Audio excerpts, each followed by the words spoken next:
Napuno mo ang apoy, nagbuhos ng alak sa walang laman na bote sa pamamagitan mo. Naging prangka ako, ini-spoil mo ang babae, yaya, maunawaan ang isang bagay. Oo. Hindi ako nagsasalita.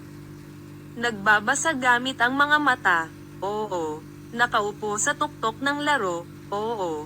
Kung sino man ang may bus, pumunta siya at sumakay, hindi nila G nagago ang laro. Pindutin walang track. Dito ko na naman binago ang eksena at may mga taong hindi na babalik, manligaw. Bad show ang pangalan, aking kaluluwa, ang aking kaluluwa. She affectionately calls me, Buddy, ay. Ako ang ama ni Lounden sa laro, baby, ikaw lang ang tumatawag sa akin ng tatay. Tinatawag ko lang ang pangalan mo mula umaga hanggang gabi kapag nakikita kita. Hawak ko ang puso ko kung hahawakan mo ako. May nararamdaman akong sensasyon sa katawan ko, ipinaliwanag ko sa aking sarili na dapat akong magtrabaho ng may pasensya, ginawa mong harem ang tulog ko, ginawa mong madumi ang dila ko sa iyo.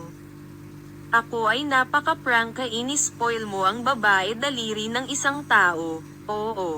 Kaya't iniaalok ko rin ang aking mga braso, ay, ngunit maging sa harap ng bilanggo, kaya ako ay naging isang mabuting bata, yeah.